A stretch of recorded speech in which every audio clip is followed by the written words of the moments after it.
Ang kwentong ito ay hango sa totoong buhay. Mula ito sa isa nating kabayan na itago na lang natin sa pangalang Joel. Taong 1990, Luzon. Mainit ang araw. Mula sa ilalim ng kubo nakasilip ang batang si Joel. 7 taong gulang. Ang ama niya ay si Mang Andres. Nakaupo sa bangko. May hawak na tabak at ninunguya ang huling peraso ng tinapay. Sa tabi nito, nakapatong ang isang lumang sako na may lamang pinatuyong buntot ng pagi. May bote at itim na pamahid na amoy gata at alkitran. Tahimik ang paligid nang biglang lumamig ang simoy ng hangin. Walang babala. May humahampas sa bubong ng kubo. 3 ulit. Sunod-sunod. Wala pang 1 segundo. Lumusot sa siwang ng pintuan ang isang nilalang. Baluktot ang katawan. Mahaba ang kuko. Kasing itim ng alkitran ang balat. Tumayo kagad si Mang Andres, pero hindi na nakahawak sa tabak. Tinulak siya ng aswang sa sahig sabay sakmal sa leg. Hindi makasigaw si Joel. Hindi kumilos. Nakatingin lang mula sa ilalim habang ang ama niya ay ninisay na may dugo sa bibig. Nang umalis na ang aswang, dala ang kalahating bangkay ng kanyang ama. Doon lamang siya nakahinga. Mabilis lumipas ang panahon pagkatapos nun. 15 taon. Si Joel ay isang binatang walang halos kausap. Tumira siya sa lumang bahay ni Mang Ipe, ang matandang kaibigan ng kanyang ama.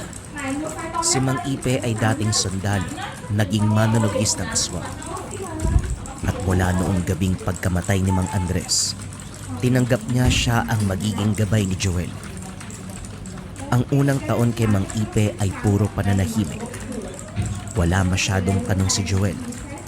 Pero araw-araw tumatayo siya sa harapan ng puno para suntukin, sipain, pasuin ang balat gamit ang tingga. Tahimik ka nga, pero tandaan mo, ang aswang ay hindi pinapatay sa sigaw. Hindi rin basta sa dasal. Kumalma ka.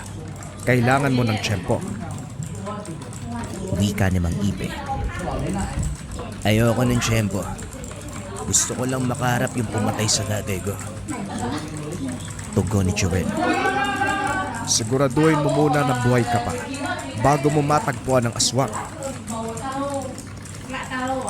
Sa 3 taon kay Mang Ipe, pinayagan na siyang sumama sa mga paghahanap. Dala nila ang mga lumang impormasyon ng mga pagkawala sa mga bayan. Sa gabi, tahimik siyang nagbabantay. Hindi natutulog. Isang gabi sa sitio Malupa, may pinuntahan silang bakurang inulat na may nakikitang anino gabi-gabi. Sa loob ng kubo, may matandang babae na may bukol sa batok. Habang nag-uusap si Mang Ipe at ang babae, sinilip ni Joel ang likuran ng bahay. Doon niya nakita ang marka sa lupa. Parang baliktad na kamay. May balahibo. Masangsang ang amoy. Tumigil siya. Tumitig sa bakas. Nagsimulang manginig ang daliri. Kinuha niya ang maliit na lata sa bulsa. Inamoy ang itim na langis na gawa ni Mang Ipe.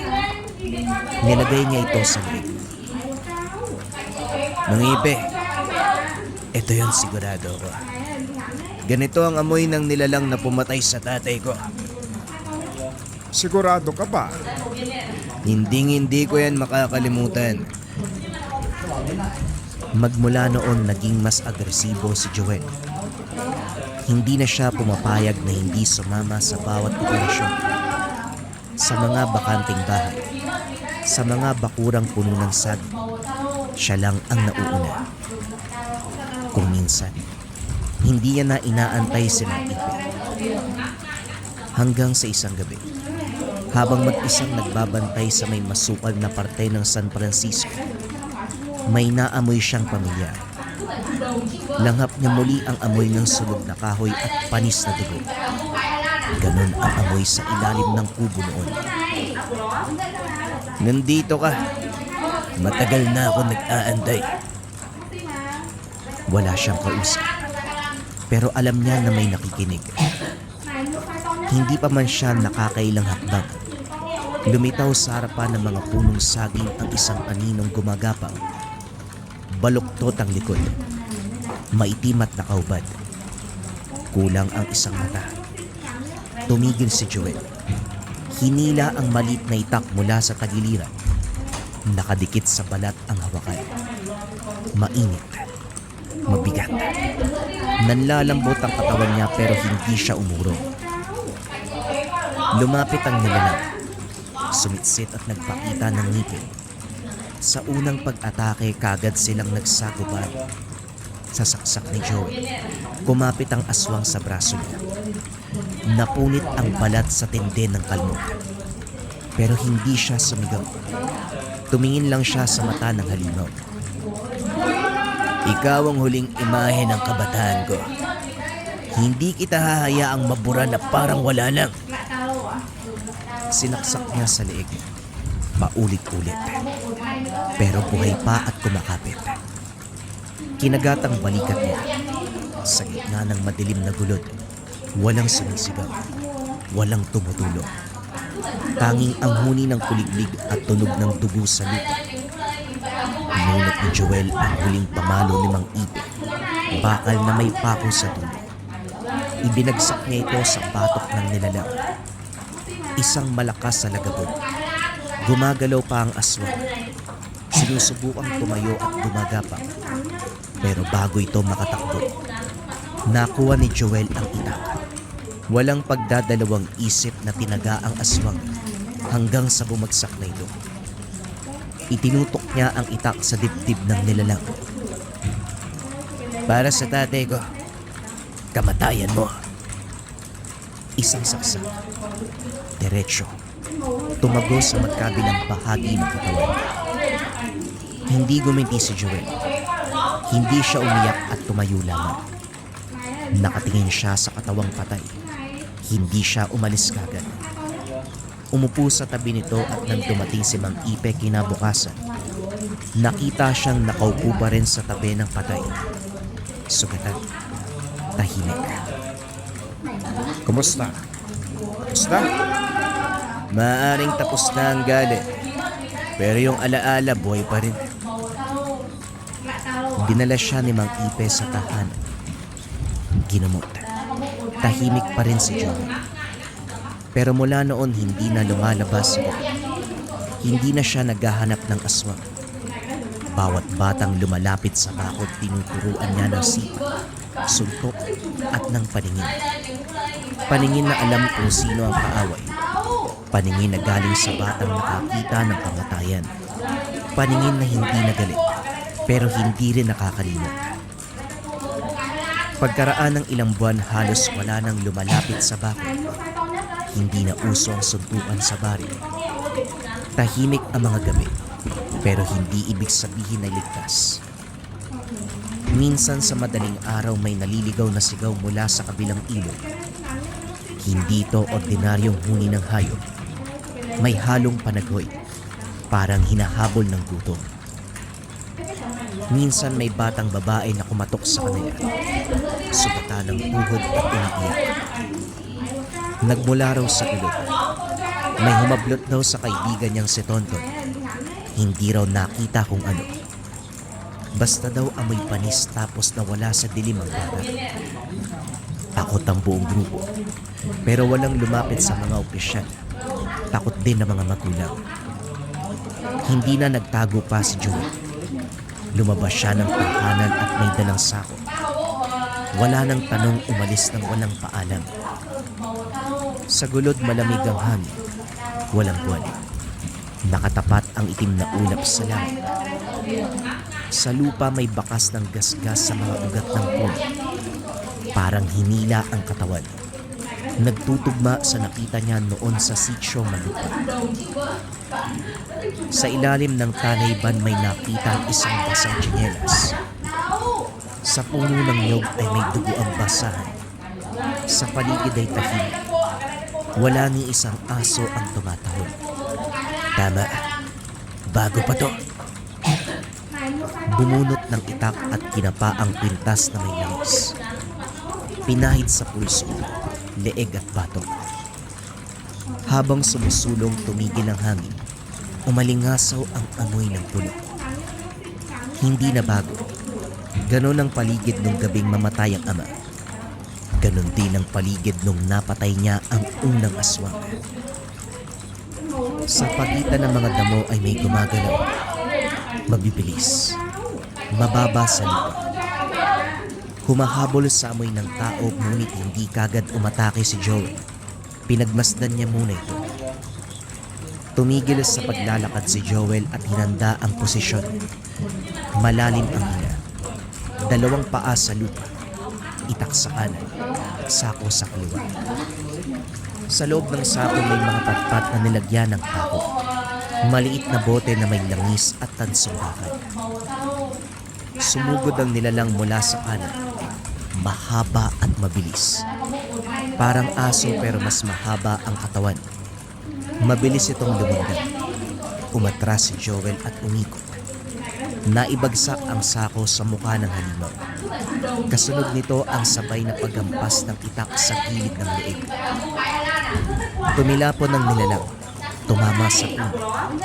Umangil ng napakalakas pero hindi pa rin patay. Tumayo ito na parang tao pero ang katawan ay liku-liko. Isa ang mata. Ang kalahating katawan ay may balat ng buhaya. Kaya naman pala hindi pa rin natatahimik ang loob ko. Pare-pareho kayo ng amoy. Yung napatay ko ng una, hindi pa rin siya yung pumatay sa ama ko. Kahit ikaw, hindi rin ikaw yun. Hindi sumagot ang nilalang. Muli itong tumalon palusog sa kanya.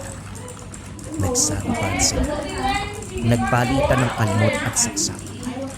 Sa bawat galaw mas lumalalim ang sugat sa balikat ni Joel. Pero mas malalim ang tama sa nilalang. Sa ikalimang palitan, nahulog ang nilalang sa hukay na may patibong ang lalim. 5 talampakan. May mga patulis na kawayan sa ilalim. Hindi ikaw ang kailangan ko. Pero hindi pa rin kita uurungan. Tahimik ang paligid at hinihingal na si Joel. Pinulot ang tsinelas at dinala sa barangay. Inabot sa nanay ng batang nawawala. Hindi na ito nagpaliwanag pa. Kinabukasan, kinausap siya ni Mang Ipe. Dala ang balitang may bagong biktima sa kabilang bayan. Lalaki at tagtag ng sugat. Hindi rin kinain, pero may nawawala. Ang puso ng biktima. Mukhang gumagalaw na naman ang matagal nang walang paramdam. Ilang taon na ho ba ang lumipas? Halos 20. Akala ko nga patay na eh. Hindi mamamatay ang halimaw hanggat walang pumapatay sa kanya. Naglakad si Joel sa palayan, bitbit ang itak. Binasa ng langis ang mga palad. Sa dulo ng taniman may isang lumang bahay. Walang bubong. May poste ng ilaw pero hindi na gumagana. Dati raw, tahanan ng isang pamilya na manggagamot.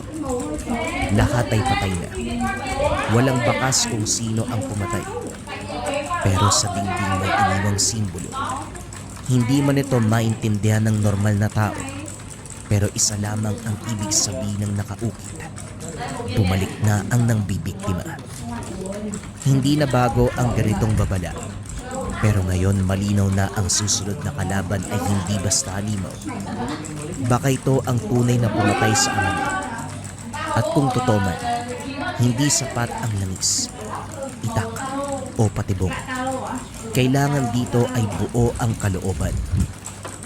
Pag-uwi, binuksan ang baon ng ama. Doon nakatago ang lumang libreta. May mga pangalan, may mga lugar. Sa pinakailalim, isang pangalan ang nakalista. Sila. Yan ang pangalan ng aswang na hindi natapos ng tatay mo.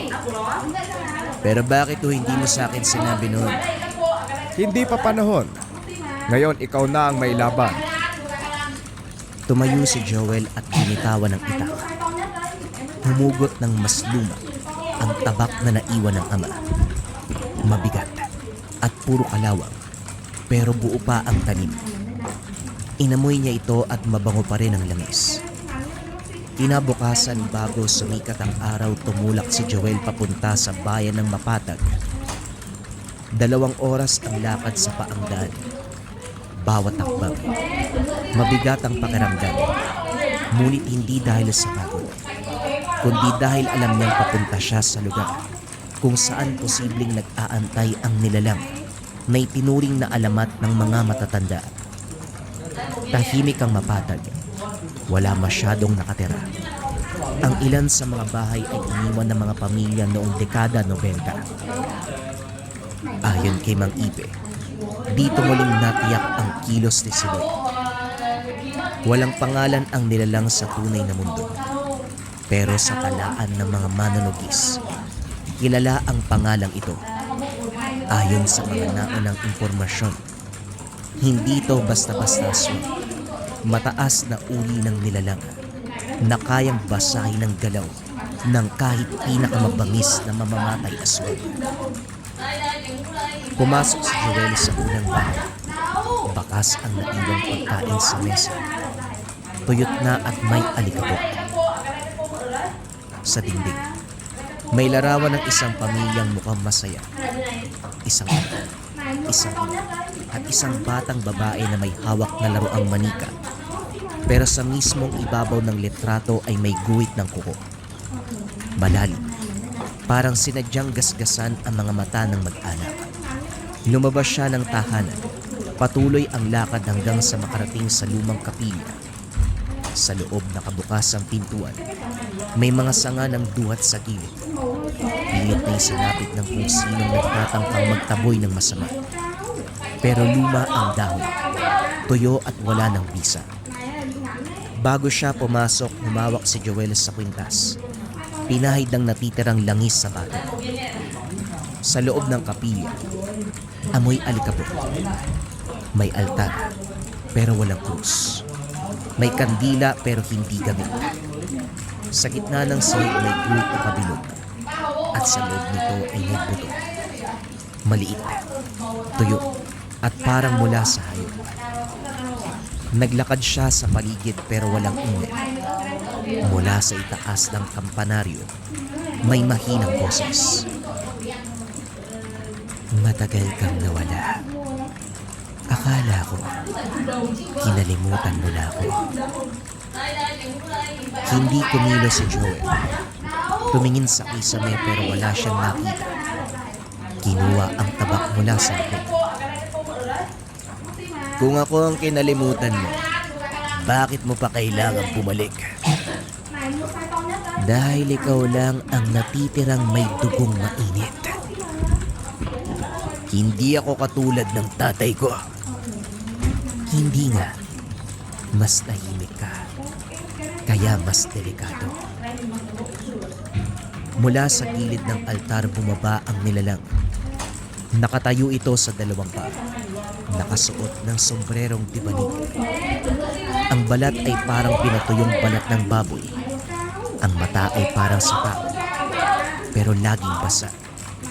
May ngiti sa labi pero hindi saya. Ngiti ng pagkayok sa laman. Tapos ka na ba sa mga laruan mo? Handa ka na bang mamatay? Hindi ako dumaan dito para mamatay. Dumaan ako para tapusin ang hindi pa natatapos.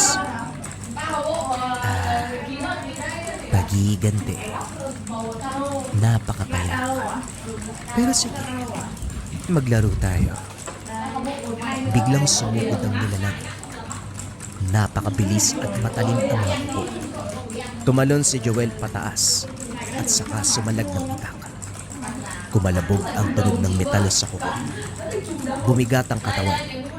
Sumunod kagad ng saksak sa tagiliran, pero naiwasan ni Sunoy. Muling umikot si Joel. Tinadyakan ng upuan para makaharap. Tumama ang upuan sa hita ng halimaw, pero mabilis itong nakabawi. Muli silang naglapit, hawak ang tabak sa dalawang kamay. Inasinta ni Joel ang patok. Tumama ito. Mababaw ang sugat pero lumabas ang likidong itim. Mahusay ka. Pero kulang pa yan. Umatras si Joel. Huminga ng malalim at pinunasan ang tagiliran. May sugat pa rin siya. Kalmot sa gilid ng tagyan. Mainit. Humahapdi. Pero hindi siya pwedeng huminto. Sa ikalawang paglapit ni Seloy, hindi nasaksak ang ginamit ni Joel. Inilabas niya ang tansong pako mula sa bulsa at saka sinaksak sa braso ng halimaw. Napatras ito at umangil ng malakas. Masakit pa rin pala ang mga alaalang iniwanan ng ama mo. Hindi lang alaala, dahil nandito pa ang galit. Isang hampas ng itak sa hila, isa pa sa leg. Pero bago makalapit ulit, tinamaan si Joel sa mukha. Tumalsik siya sa gilid ng altar. Gumulong. Natamaan ang siko sa sahig. Labis ang nararamdamang sakit pero pinilit niyang bumangon. Muli siyang humawak ng itak. Dugo ang nasa kilid. Pawis ang likuran. Sugatan ang tadyan. Pero diretso pa rin ang mga mata. Nandito pa rin ang tapang, ha? Nasa mata mo. Ganyan ang mata ng tatay mo, no?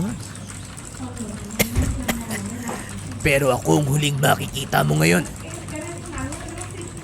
Sa huling sugod ay walang umatras.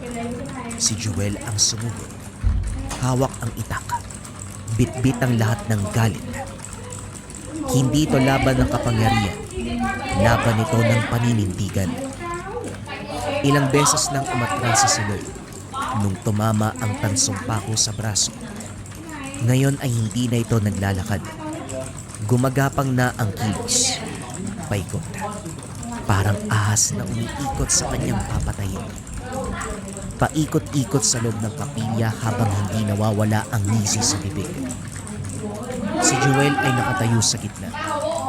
Tumitibok ang sugat sa tagiliran. Nanginginig ang kamay, pero hindi bumibitaw sa kanyang itak. Sa kanan, may lamesang pato. Sa kaliwa ay may natumbang bangko. Umikot si Seloy sa bandang likuran. Sinamantala ang pagod. Pero inantay ni Joel. Nagkunwaring mabagal. Nang lumundag si Seloy, sinalubong ito ng siko sa pangit. Tumama ang ngipin ng halimaw sa semento. Sunod-sunod na paggampas ng itak sa batok, sa likuran, at sa gilid ng ulo. Huwag kang magpakabulag, Joel. Hindi kami mamamatay sa ganyan. Sa huling hampas ay tinamaan si Seloy sa sindido. Tumilapon ito at tumama sa pader ng kapilya. Gumagalaw at umuungo. Nanginginig ang katawan pero hindi na makalapit. Humugot ng bote si Joel mula sa sako. Binuhos ang laman sa itak. Langis na itim. Hinaluan ito ng dugo ng babaeng usa at buntot ng pagi. Lumapit siya sa halimaw. Dahan-dahan at walang ingay. Tinapakan ng dibdib nito para hindi na makagalaw. Tinutok ang itak sa leg. Hindi mo ako maitatakwil kagaya ng ginawa ng ama mo. Hindi mo maitatakwil ang pagdanak ng dugo. Hindi ko tinanggap ang pagdanak ng dugo. Tinanggap ko ang dahilan. Sapat na dahilan para pumatay. Isang malalim na saksak sa leg. Pumasok ang buong patalim. Nanginig ang katawan ni Seloy. At sa huling sandali, hindi ito sumigaw. Nakatitig lamang ito kay Joel. Umatras ang binata at binunot ang itak. Umupo sa tabi ng katawan. Tinignan ang kamay. Nanginginig at mabigat ang paghinga. Wala siyang narinig kung hindi tibok ng puso. Sa labas, dahan-dahang bumukas ang langit.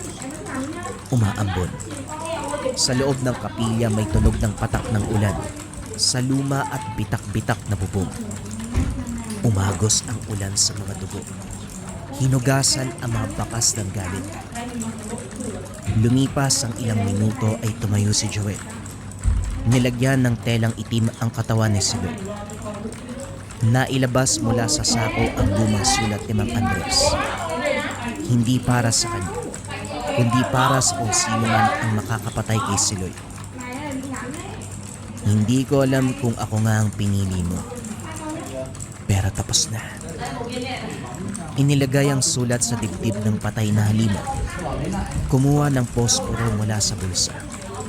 Sinindihan. Sinimula ng sulat. Unti-unting nilamon ng apoy ang lumang kapilya. Sa pagbabalik niya sa baryo, walang sumalubong. Walang nagsalita. Pero may batang lumapit habang naglalakad sa eskinita. Yung halimaw po, wala na? Wala na. Eh paano po yung mga sumisigaw sa gabi? Wala na rin. Sa loob ng bahay, tahimik na umupo si Joel sa silyo. Inilapag ang taba. Wala ng dugo pero may gasgas ang tabi. Tinignan niya ang bubong. Gabi at walang buwan. Tahimik ang paligid. Pumasok si Mang Ipe, dala ang isang basang tuwalya. Kumain ka muna. Gusto mo bang pag-usapan? Hindi na ho. Pero alam ko may kasunod pa yan. Sigurado ka ba? Habang buhay mambibiktima ang mga nilalang hanggat meron silang pwedeng biktimahin. Tumango si Mang Ipe. Umupo sa kabilang dulo ng mesa. Hindi sila nag-usap ng matagal. Ang tunog lang ng kutsarang tumatama sa lata ng kape ang naririnig. Nang gabing yon sa likod ng bakod, may lumapit na estranghero. Lalaki, payat, may dalang sulat. Hindi nagsalita. Inabot lang ang sobre at saka umalis. Sa loob ng sobre, isang sulat na may iisang tanong. Ano ang gagawin mo kung hindi lang isa si Siloy? Tumayo si Joel at kinuha ang itak. Tinignan ng langit at isinara ang trangkahan. Wala nang sinabi pa. Kinabukasan, tahimik pa rin ang baryo. Wala ring nagpapakita sa bakod. Pero ramdam ni Joel ang mga matang nakasilip mula sa mga siwang ng bintana. Alam niyang may nangyari. Alam niyang may nasunog na kapila. Pero tulad ng dati, walang nagtatanong. Ganon talaga sa lugar na ito. Mas pipiliin ng taong manahimik dahil sa takot na madamay. Pinagmasdan ni Joel ang sulat mula sa estranghero. Sulat kamay ang ginamit dito, pero naroon pa rin ang simbolo. Ang simbolo ng pagbabalik ng mga nilalang. Inabot niya ito kay Mang Ipe. Ito ang palatandaan ng ikalawang hanay. Mga hindi basta-basta aswang. Mas marunong at mas organisado. Alam niyo po ba ang tungkol dyan? Noon pa. Pero hindi ko muna sinabi. At bakit naman ho? Dahil gusto ko munang makita kung hanggang saan ang kakayahan mo bago mo makilala ang totoo mong kalaban.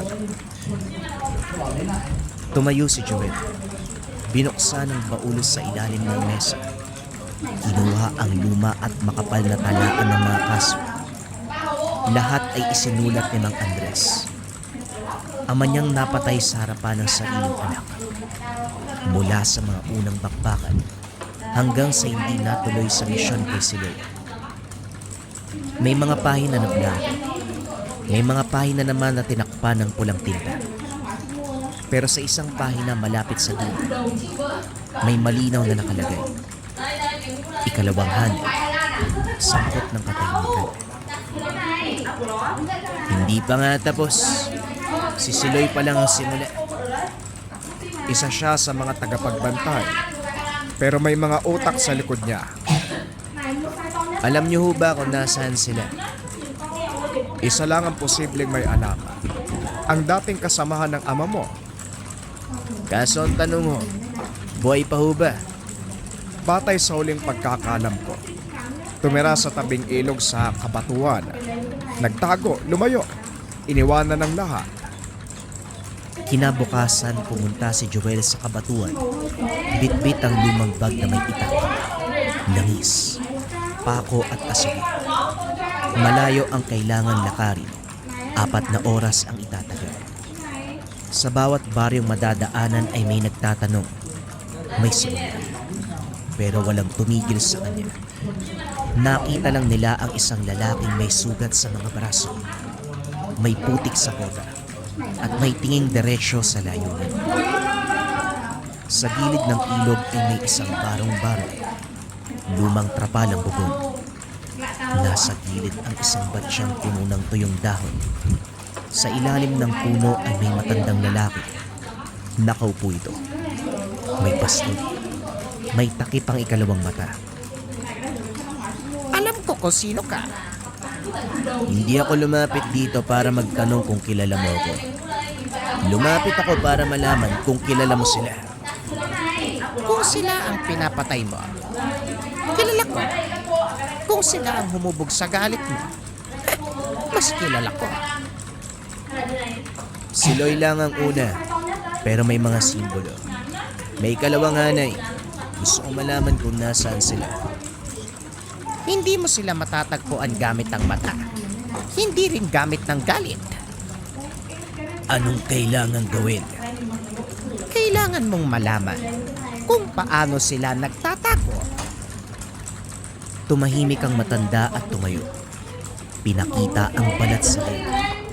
May 3 linya na parang paso. Tanda ng pagsumpa. Tanda ng pagtataksil. Tanda ng paglayo sa dati niyang grupo.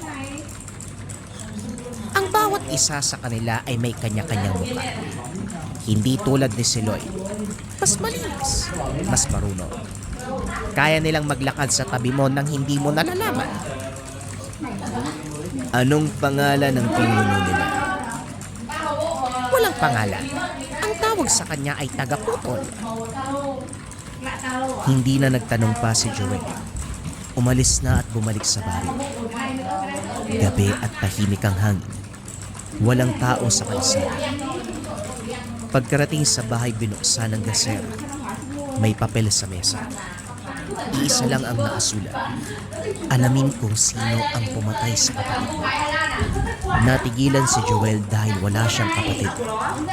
Pinunit ang sulat. Hinanap ang talaan ng Mang Andres. Binalikan ng mga lumang pahina. Sa pinakamaagang bahagi ay may nakalista. Joel bilang panganay. Isabel ang ikalawa. Nag-init ang batok. Hindi lumalabas ang pangalan ng batang babae sa kahit anong kwento. Ni minsan hindi ito nabanggit ni Mang Ipe. Ni minsan hindi ito lumabas sa alaala niya. Pero may larawan sa baon. Batang babae. May laruang manika. Katulad sa larawan sa bahay sa Mapatan.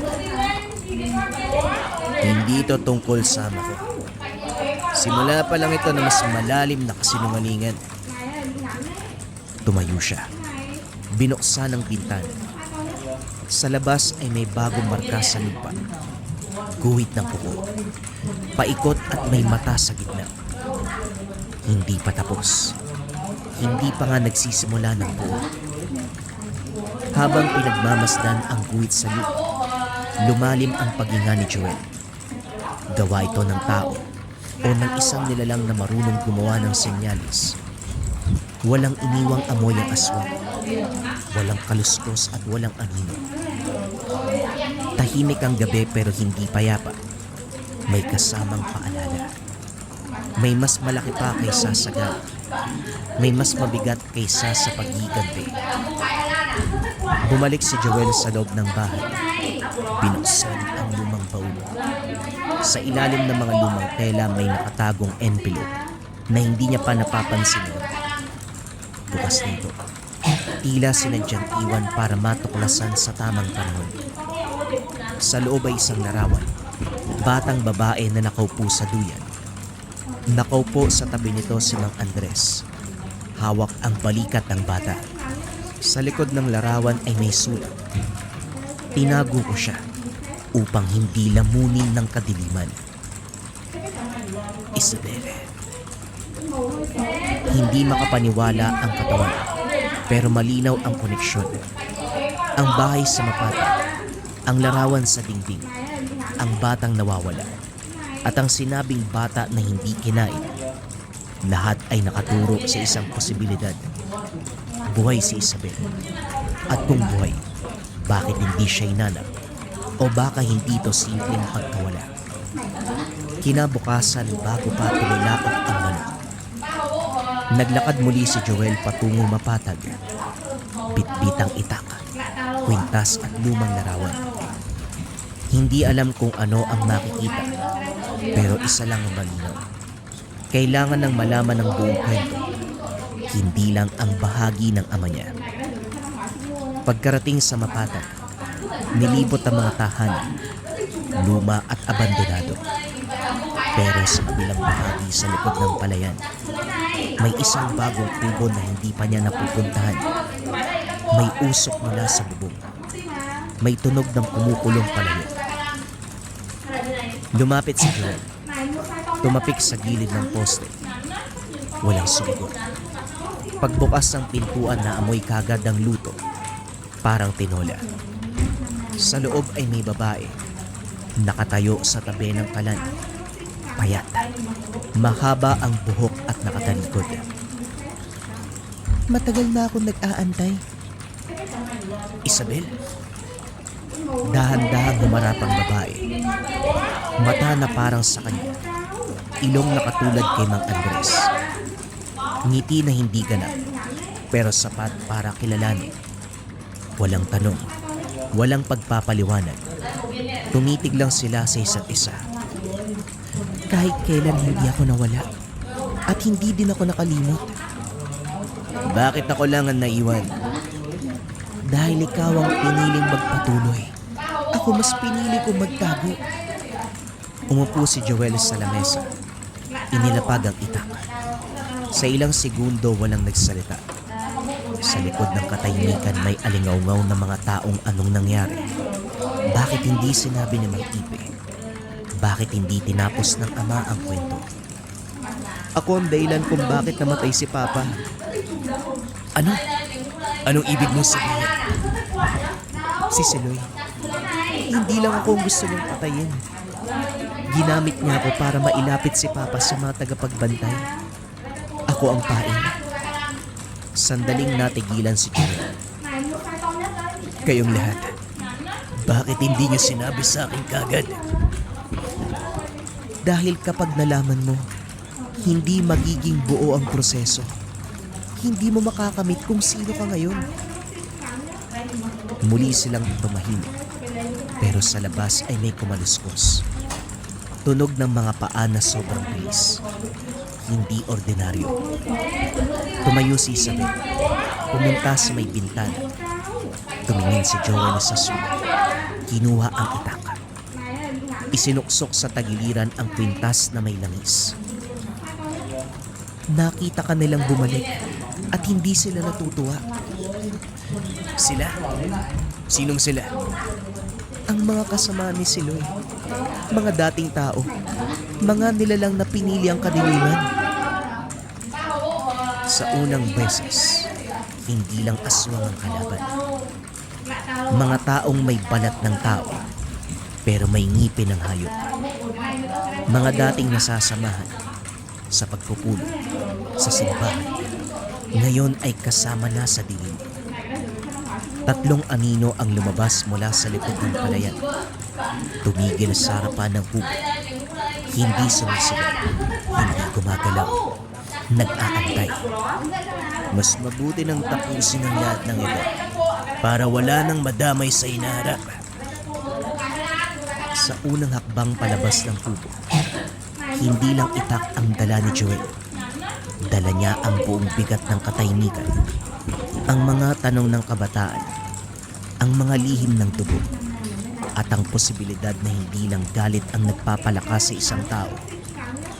Madalas, ang pagharap sa katotohanan, ang tunay na pinagmulan. Sa harap ng palayan, tatlong nilalang ang naglabas ng mga patalino. hindi kuko, kundi mga kutsilyo. Mga tao, mga dating tao.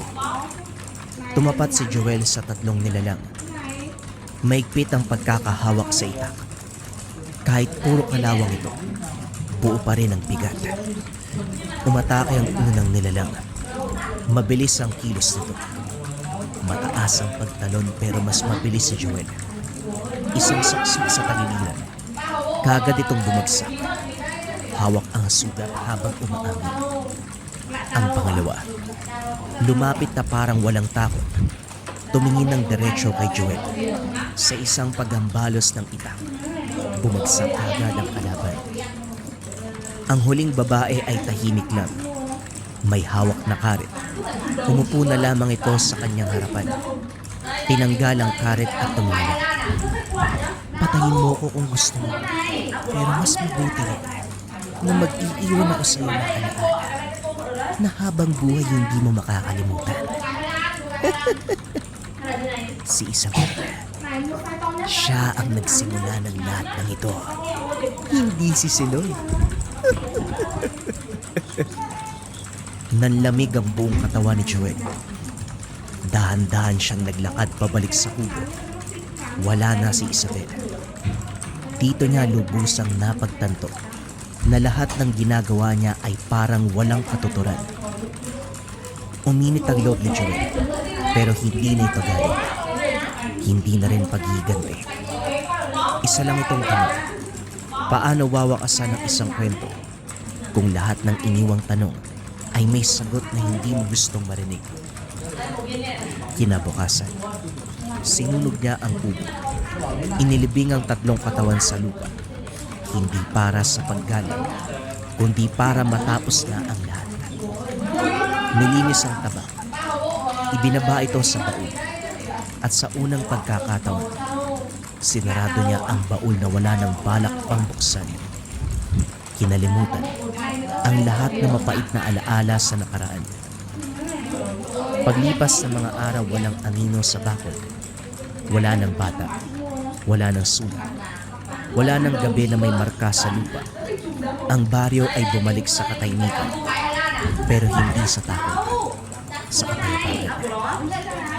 Naupo si Joel sa harap ng pintuan.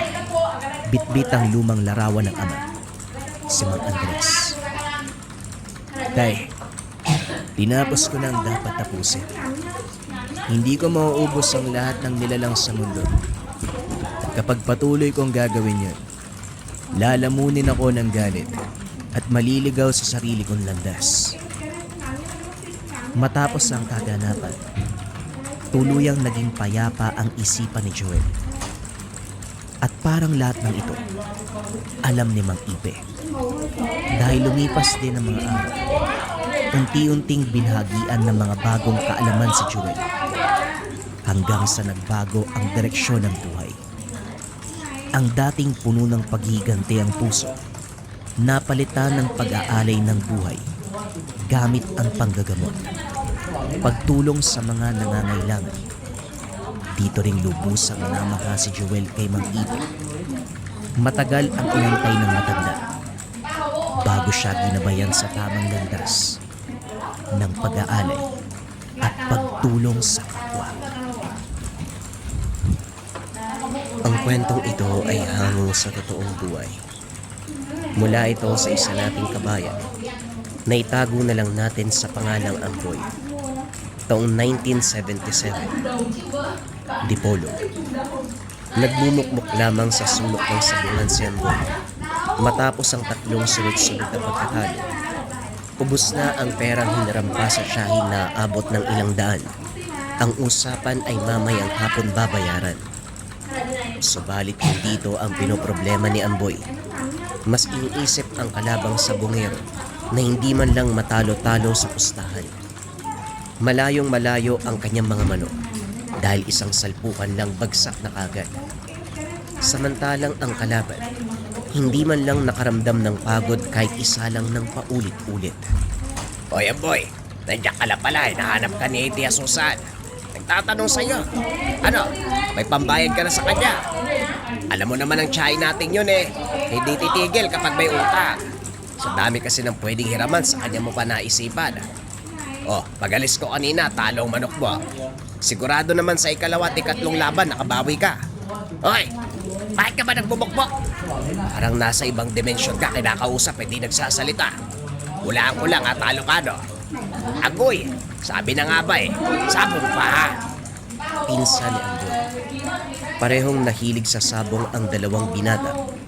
Sa katunayan, lagpas 30 ang edad, walang mga asawa. Sa murang edad natutunan nila ang pasikot-sikot sa sabungan dahil sa bungero din ang mga ama. Pagkatapos ng unang pusta, nanalo ng malaking halaga. Ito ang nag-udyok sa kanila na magsabong ng magsabong. Pumabor sa panig nila ang swerte ng una. Pero sa sandaling lumitaw ang mananabong na nagmula sa karatig bayan, binagsakan ng kamalasan, hinding-hindi sila nananalo. Hindi naman pambayad ang pinoproblema ko. Pwedeng pagtrabahuan yan eh. Ang inaalala ko, paanong panalo na lang palagi yung kalaban? Kung tutusin, pareho lang naman ang manok natin at kanyi. May pakpak, may binti, may mata, may balahibo. Pareho din ang pinapatoka at inaalagaan. Pero bakit kakaiba? Yung sa atin hindi nga aabuti ng 1 minuto pagkasalang. Tapos yung sa kanya, kaya hanggang huling laban eh. Paano yun? Sinong Diyos ang hingian ng basbas para swerte ng ganun? Makasamba nga rin, baka sakaling makabawi. Pareho pala tayo ng iniisip, Insan. Noon pa man nagtaka na ako sa sabongerong yan eh. Isipin mo, magmula nung araw na dumating siya dito sa bayan natin, lahat ng magagaling sa panabong dinali. Hindi lang ikaw yung nagtataka, no? Lahat naman tayo dito eh. Wala talaga eh, 2 panabong na lang ang natira sa bahay. Aabot sana ng 12 kaso natalo eh. Ititigil ko na ang pagsasabong. Ilalaban ko kung natira. Ubusin ko na lang. Pagkatapos ng pag-uusap, sabay nilang nilisan ang lugar. Habang nasa kalagitnaan ng daan, hindi may iwasang mapalingon dahil sa matandang nakasunod. Unang beses pa lang itong nakita. Hindi napansin kung kailan lumitaw sa likuran. Sinubukang baliwalain. Pero kahit saang daang lumihis, nakabuntot pa rin. Insan, hindi na maganda ang kutob ko sa matandang yan, ha? May atraso ko ba sa tao para sundan tayo ng sundan? Kung kani-kanino ka kasi umuutang eh. Loko, hindi ko nga kilala yan eh. At saka wala akong utang kahit kanino maliban kay Tia. Kalmahan mo lang. Baka kung saan tayo pupunta, dun din naman pupunta yan. Itanong mo nga, mabuti nang makasigurado. Ilang beses nang may nababalitang may patayan dito eh. Kadalasan sa bungerong nadadali. Tanungin mo para mawala tong kabako. Kulit mo din ano? Amanong magandang araw sa inyo. Huwag niyo po sana mamasamay niyo itatanong ko ha. Napansin ko kasi, sunod ka ng sunod. Saan po ba ang punta niyo? O baka may sadya ka sa amin? Tumigil sa paghakbang ang nasabing matanda. Tumatawang humarap sa kanila. Bago ko sagutin ang tanong, tawagin niyo ako sa pangalang Tatang Inso. Sa katunayan, ikaw ang boyang sadya ko. Ang bibilis ko kasing lumakad, kaya hindi ko magawang makasabay. Tahimik na lang ako na sumunod. Na mas lalong ipinagtaka ng magpinsan. Lalong-lalo na si Amboy. Ang sabi mo kanina, wala kang atraso kahit kanino. Tapos ikaw yung sadya ng matandang to. Insan, ano bang pinasok mong gulo? Iho, maghulos dele ka. Walang atraso sa akin si Amboy. May gusto lang akong linawin sa batang ito. Isa kang sabongero, ano? Sabongero na matapos makatapat ang dayong mananabo. Sunod-sunod na ang pagkatalo. Nakarating kasi sa akin na maayos naman ang kondisyon ng manok mo. Pero luging-lugi pagdating sa bakbakan. Tapos kung sa iba ilalaban, nananalo. Dito lang sa dayo minamalas eh. Hindi ka ba napapatanong sa nangyayari? Natahimik ang magpinsan sa sinabi nito. Nagkatinginan. Hindi inasahang alam nito ang buhay sa bungero ni Amboy. Manong, Tatang Inso pala. Paano nyo nalaman yung tungkol dyan? Sino nagsabi sa inyo? Hindi ko kasi kayo kilala. Nakakagulat na malaman na may istangherong alam ang pagiging sabongero ko. Muling tumawa ang matanda. Naganap ng maupuan sa tabi ng daan. Sinundan lamang nila ito ng tingin. Walang mali sa manok mo, Amboy. Sadyang madaya lang ang dayong kalaban. Paano ba kasi? Sa halip na panabong, ibang nilalang ang isinasalang. Walang laban ng anumang uri ng panabong sa ganitong halimaw. Kaya palagi kang natatalo kapag ito ang nakakarap. Muling natahimik si Amboy. Nakatitig lamang sa matanda. Si Pakoy naman na nasa tabi. Hindi maiwasang suriin ito ng tingin. Parang baliw naman yata ang isang yan, insan. Pansin mo ba ang sinasabi halimaw daw? Ano raw? Ewan, halika na nga. Baka naghahanap lang yan ng makakausap tapos ginagawa lang tayong katuwaan. Walang paalam na tinalikuran ng dalawa si Tatang Inso. Sa kabilang banda, hindi maiwasang mapaisip ni Amboy sa mga sinabi ng matanda. May parte sa kanya na gustong paniwalaan, subalit naguguluhan sa sinabi nito patungkol sa binanggit na halimaw. Isa pa, bigla na lamang itong lumitaw at nagpakilala. Mas malalim pa sa iniigib kong balon yung iniisip mo ha. Ano problema? Ano pa nga ba? Yung matanda na nagpakilalang Tatang Inso. Iba siya kung magsalita eh. Sino ba yun? Kakaiba talaga magsalita kasi baliw. Tignan mo nga yung itsura nun. Kulang na lang maging taong grasa eh. Hindi man lang nakapaghilamos ng muka. Mas mahaba pang balbas kaysa buhok tapos nangangamoy lupa. Hindi yata nakaligo eh. Huwag mo nang pansinin. Nagmamagaling lang yung taong yon. Nga pala, tuloy ba bukas yung sabong mo? Anong ilalaban mo? Yung natirang manok na lang ano? Oo. Total, 2 na lang yung natira. Kapag naubos, titigil na ako. Tumigil ka na rin. Wala na tayong mapapala sa buhay na ganyan. Talo tayo palagi. Paano kaya kung dayain natin? Sa kabila tayo pumusta. Sigurado naman na talong manok natin kaya diskarte na lang. Ang laki na ng perang nawala sa atin tapos nakakasawa na maging talo palagi. Eh di kung ganun ang gagawin, may mauuwi tayo, di ba? Hoy, baliw ka ba? Mandadaya ka para manalo. Kaya minamalas tayo kasi ang sama ng iniisip mo eh. Tumino ka naman. Hindi ka na nga nakakatulong kung ano-ano pa yung sinasabi mo dyan. Ikaw na nga tong binabagyan ng swerte, inaayawan mo pa. Ibang klase ka rin ha. Kaya magtiis sa kamalasan. Bahala ka nga sa buhay mo. Basta gagawin ko kung ano naisip ko. Tignan na lang natin kung di ka mainggit. Napabuntong hininga si Amboy sa sinabi ng pinsan. Iniwanan niya ito at nagtungo sa likod ng bahay upang tignan ang natitirang manok na panabong. Isasalang ang mga ito bukas sa magaganap na sabong sa kabilang barangay. Huling alas ko na kayong dalawa. Kung matatalo, wala na. Ay nako, bakit ba kasi palagi na lang minamalas eh?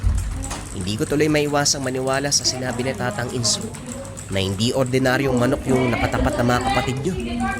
Paano namang hindi? Eh, kung titignan, manok lang naman. Ewan ko. Basta, ubusin nyo mga patoka dyan kasi bukas huling laban nyo na. Napapitlag nang lumitaw si Tatang Inso. Lumabas sa likuran ng kulungan ng manok. Hindi naman mahirap paniwalaan ng mga sinabi ko ha. Hoy bata, bakit ayaw mo bang maniwala? Matutulungan pa naman sana kita. Pero ayaw mo eh. Eto naman si Manong. Hindi ba iniwan ka namin dun sa daan? Paano ka nakarating dito? Iho, kapag gusto kong tulungan ng isang tao, madali kong natutunto ng kanyang tahanan. Ano? Naniniwala ka ba sa akin o hindi? 2 na lang ang panabong mong manok. Wala ka bang balak na babawi sa lahat ng talo mo? Napakamot sa ulo si Amboy. Naguguluhan kung pakikitunguan si Tatang Inso o babaliwalain. Sa huli, si Pakoy ang kumausap. Dumating siya sa lugar at nagulat nang makita ang matanda. Anak ka ng manok. Nandito ka na naman, Manong. Hindi mo talaga titigilan ng pinsan ko, ano? Huwag yun na pong ipagpilitan yung sinasabi niyong halimaw. Kasi parang ikaw pa nga po yung hindi tao eh. Bastos ang bibig mong bata ka, ha? Pasmado. Huwag kang magulo. Si Amboy ang gusto ko makausap, hindi ikaw. Mukha kang unggoy. Tumabi ka nga dyan. Nainis si Pakoy sa sinabi ng matanda. Sasagot pa sana. Pero pinigilan ni Amboy para hindi na humaba ang usapan. Manong, pasensya ka na sa pinsan ko ha. At pasensya na rin po kayo kung di ko kayo mapapagbigyan. Napaka-imposible kasi ng sinasabi nyo eh. At isa pa, hindi naman namin kayo kakilala. Bigla na lang kayong lumitaw. Mas mabuti po siguro kung bumalik na lang kayo kung saan kayo nang galing. Mauna na po kami. Iniwan nila sa likod ng bahay si Tatang Enzo. Parehong napailing dahil sa panggigit nito. Ikaw, Insan, huwag ka talaga maniniwala sa ganyan lalo na sa panahon ngayon. Hindi natin alam kung ano ang tumatakbo sa isip ng tao. Malay natin, takotsaba ng dayong sa bungero at baka hindi lang manok mo ang madali, pati ikaw madamay na. Oo naman pinsan, hindi ko lang maiwasang maisip yung sinasabi niya. Parang may katuturan din kasi. Nakita mo naman kung gaano kabangis yung manok ng kalaban. Parang hindi normal ang atake. Isang salpukan, bagsak agad ang katapat. Basta, huling sabong na bukas Hindi na ako magsasabong ulit kapag natalo yung natirang dalawa. Pagsapit ng gabi, sinuri nila ang mga manok na isasabong. Sinigurong nasa kondisyon ng katawan at galaw para sa laban kinabukasan. Makalipas ang ilang sandali, pumasok na rin ang tahanan dahil lumalalim na ang gabi. Makaraan ng ilang minuto, napansin ni Amboy na parang may tao malapit sa kulungan ng manok. Hindi ito bago dahil palaging nangyayari sa tuwing binabalak isalang ang mga alaga. Binaliwala rin dahil parang pinaglalaroan ng sariling paningin. Kinabukasan, naabutan ni Amboy ang mga panabong na nanghihina. Kaagad inilabas sa kulungan at pansamantala munang pinakawalan. Sinabuyan ng patoka ang lupa. Kumain ang mga ito. Pagkatapos ay bumalik sa kondisyon. Insan, may pera akong pampusta dito ha. Huling ipon pero bahala na. Isusugal ko sa manok mo, manalo, matalo. Pero sigurado ko mananalo yan. Pupusta din ako sa kabila para may babalik. Sira ulo. Pairalin mo ang pagiging madaya. Walang yumaman sa ganyan. Magkape ka nga muna sa loob. May natira pang tinapay at kape sa mesa. Maya-maya lalakad na tayo. Pumasok ng tahanan si Patoy. Samantalang binabantayan niyang maigi ang mga panabong na malayang naghahabulan sa bakuran. Sa kalagitnaan, napansin niya ang dayong sa bungero. Nakatitig sa kanyang gawin. Kumaway pa. Sinalubong ng nagtangkang lumapit. Kondisyon ng mga manok mo Ayos yan para masalap ang ulamin ko mamaya. Ganun naman, di ba? Kapag alaga mo ang katapat ng alaga ko, siguradong tinola at adobo. Hindi lugi kasi matataba at siksik sa laman. Hanga ako maayos ang pag-alaga mo. Ano nga uli yung pangalan mo? Pakito. Manong matanong ko lang sa tanang buhay mo ba, likas na ang pagiging madaya? Ibang klase kasi yung manok mo. Napakahayok pagdating sa bakbakan pero nakakasiguro ka ba? Manok na panabong yan? Baka naman ibang nilalang na nagpapanggap yan. Mapapansin ang biglaang pagbabago ng reaksyon ng dayong sa bungero. Nawala ang ngiti. Napahinga ng malalim. Napakuyom ng kamao. Si Amboy sa kabilang banda nagsimulang magtulog. Iyo, ano bang sinasabi mo? Ganyan ka ba talaga mag-isip kasi palagi kang talo? Ibang klase din pala ang tama ng kamalasan, Pati ordinaryong panabong pinagdududahan. Mag-ingat ka, nakakamatay ang maling akala. O siya, sasabungan na lang tayo magkita. Wag mo nang lakyan ng pusta. Matatalo ka din naman Tinapik sa balikat si Amboy. Naglakad palayo. Napabuntong hininga si Amboy habang hinahatid ng tanawang matanda. Ito pa lang ang kauna-unahang pagkakataon na mukha ang makarat. Dito rin napagtanto, kakaiba ang presensya ng dayo. Hindi maintindihan ng samyo. Parang may langis sa katawan. Malansa sa pang-amoy. Insan, dali ka na. Malapit na magsimula ang sabong.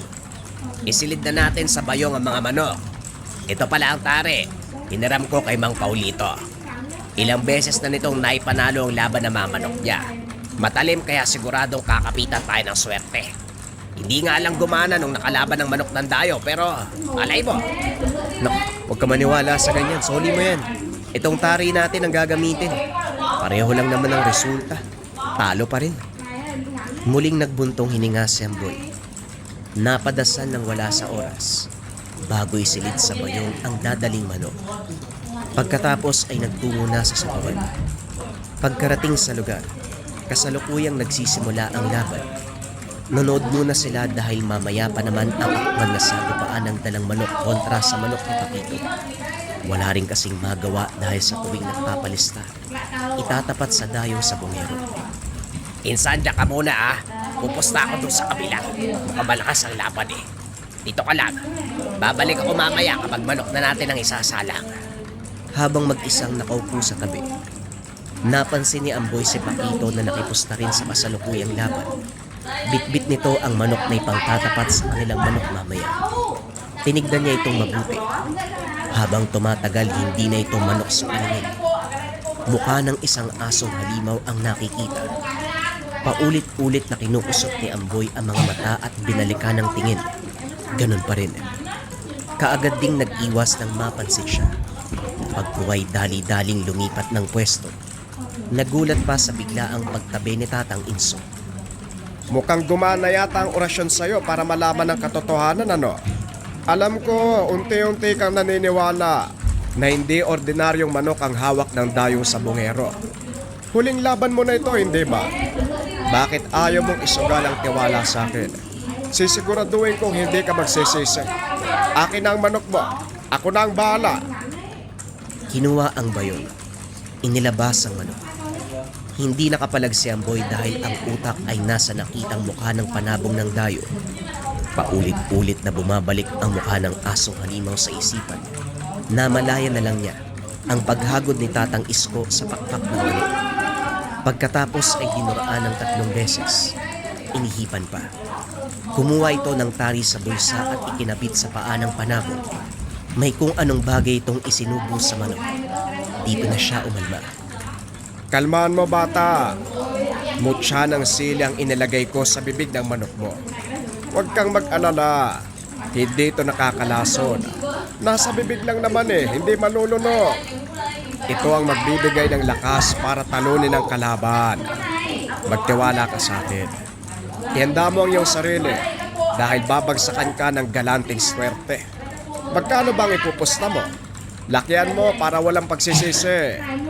Hindi nakasagot si Amboy dahil tinawag ang kanyang pangalan para sa labanang magaganap. Ibinigay na ang manok pati ang pusta. Nang maalala ang sinabi ni Tatang Inso, lahat ng perang nasa bulsa, isinugal. Hindi dahil sa naniniwala siya sa matanda. Ang nasa isipan, ito na ang huling sabong. Teka, nananaginip ba ako? Panalo! Panalo ang manok namin! Sakalang bumalik ang ingay ng sabungan. Tuwang-tuwa si Amboy. Kahit hindi pa rin makapaniwala sa biglaang kaganapan, napatalon sa saya. Sa kabilang banda, kinuha ni Pakito ang manok niya. Sinuri ang kabuuan lalo na ang tari. Hindi matanggap ang pagkatalo. Malinis ang tari. Wala namang nilabag na batas ang naganap na laban. Kaya akin ang manok. Huwag mo nang hawakan yan, hindi naman yan sa'yo Kunin mo yun yung patay. Yan yung alaga mo Wika ng sentensyador. Binawi nito ang manok at binigay kay Amboy. Hindi may tago ng dayong sa bungero ang galit. Sinamaan ng tingin si Amboy. Lalapit na sana kaso biglang umatras nang mapansin ang presensya ni Tatang Inso. Dali-dali itong kinuha ang walang buhay na panabong at saka umalis. Sabi ko sa inyo magtiwala kayo. Paminsan-minsan lang akong naaawa sa tao kaya samantalahin nyo. O paano ba yan? Panalo kayo. Itinapat nito ang palad sa tuka ng manok. Kusang lumabas ang pinasubo. Kung susuriin, isang batong maliit na hugis sili. Manong, hindi ko alam kung paano kayo papasalamatan pero maraming salamat po talaga ha.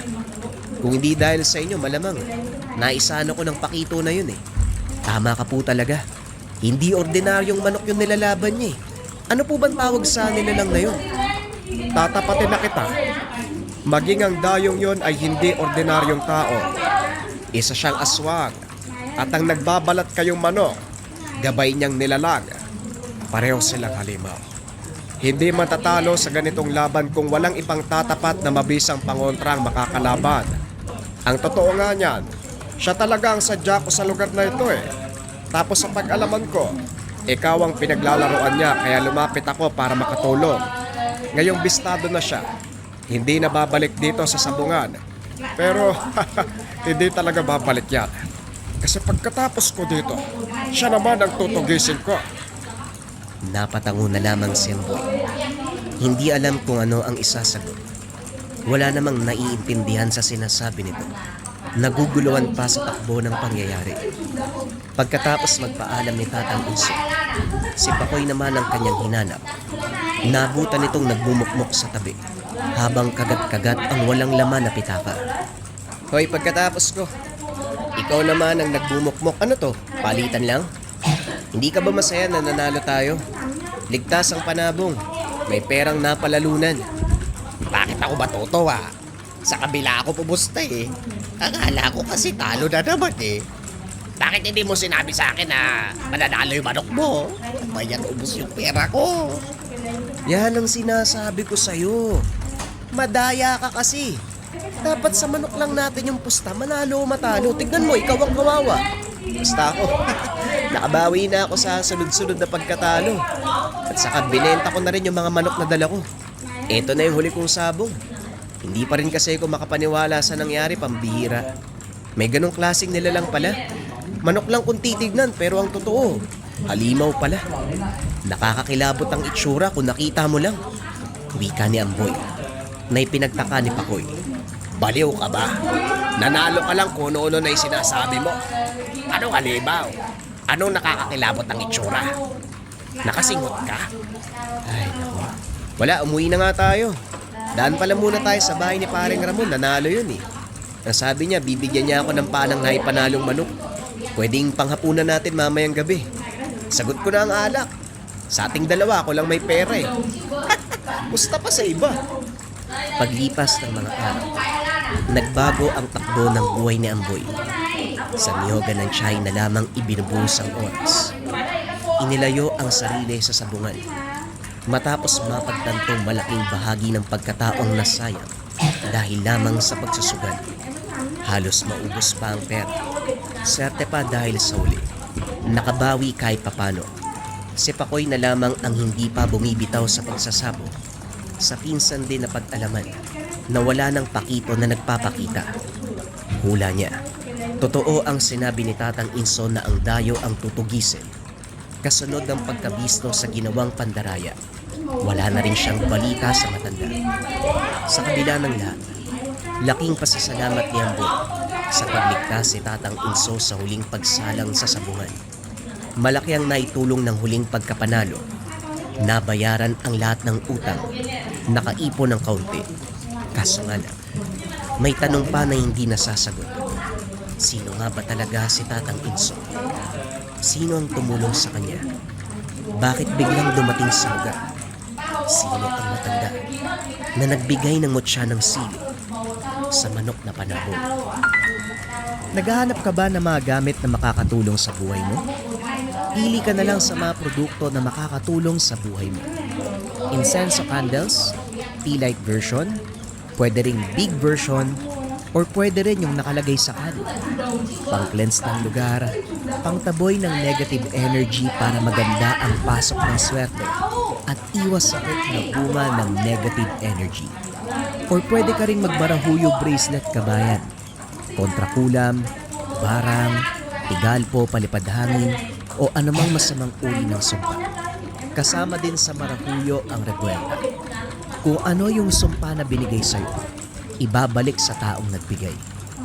Kung pampaswerte naman ang gusto mo kabayan, pwede mong subukan ang Gabay Medalyon. Pinakasikat na medalyon sa likha merchandise, nagbibigay ng swerte at gabay sa career, health, love life, and finance. Top 1 item yan sa likha. Pili ka na lang kabayan. Kung interesado ka, i-search mo lang ang shop ng Likha Merchandise.